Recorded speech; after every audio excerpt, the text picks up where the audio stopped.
does China want to become number one?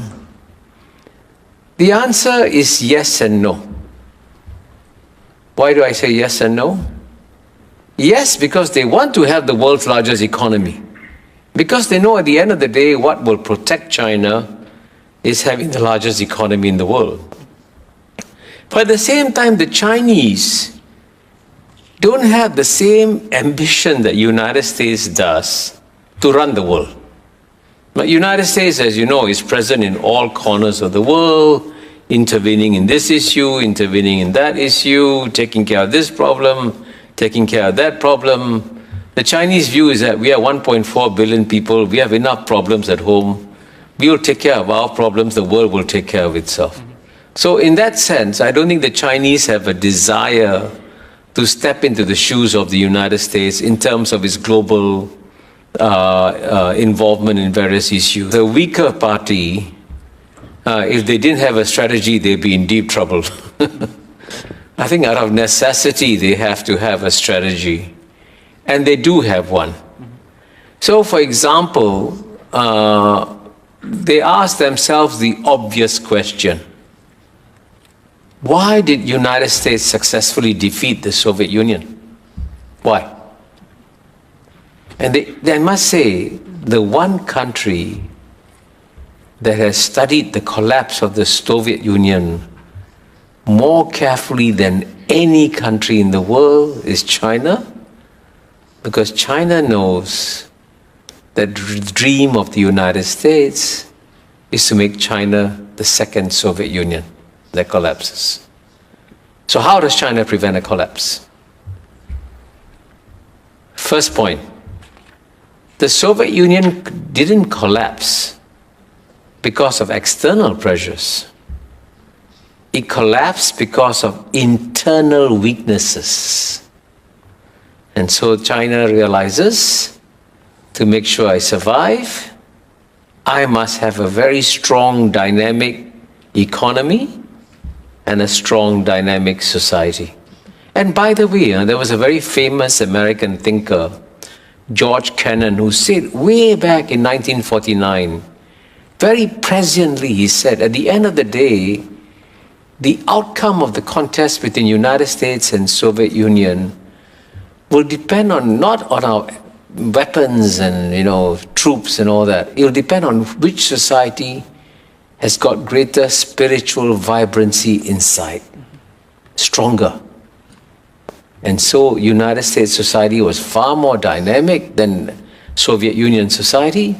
United States thrived, Soviet Union collapsed. So the Chinese know that the first priority is to make sure your economy is strong and your society is strong, which is why they're massively educating their people and growing their economy so that they don't become a second Soviet Union. The second thing the Chinese learned from the collapse of the Soviet Union was that the United States succeeded because it managed to get a lot of the neighbors of the Soviet Union to join the containment policy everywhere. Western Europe, Japan, South Korea, right? Both ends of the Soviet Union.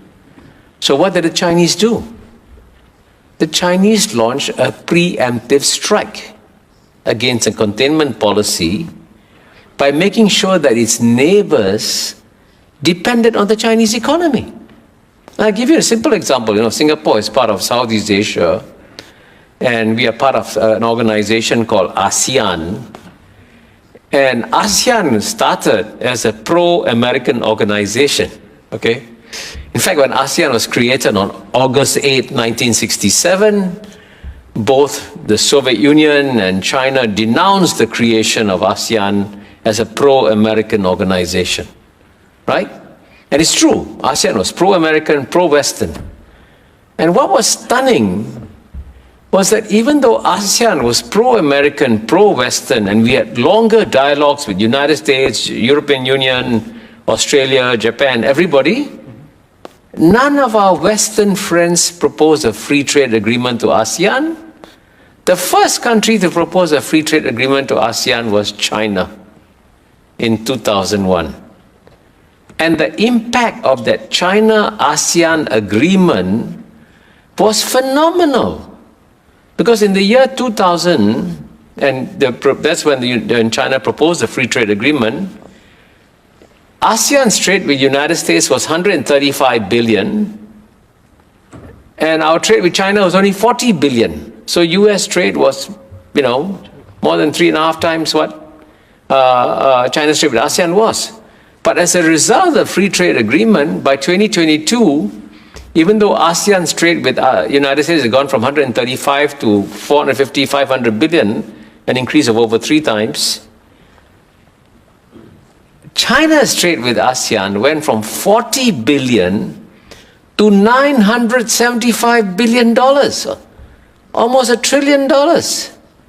The world's largest trading relationship in 2022.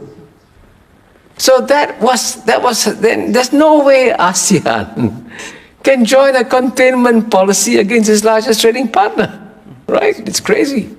So that's that's part of the Chinese strategy. And I mentioned a third one very quickly. You take the Belt and Road Initiative that China has launched, building infrastructure in all corners of the world. What does that mean? Every country in the world says, oh, this infrastructure is good. I need Chinese fast trains, I need Chinese highways. And then would you join a containment policy? You won't. So this shows you that they have systematically worked out a grand strategy. But at the same time, I can tell you that the Chinese also have a lot of respect for the United States. They understand that United States as a power is a remarkable power. And so their challenge is, even with all this strategy, they cannot underestimate what the United States can eventually do.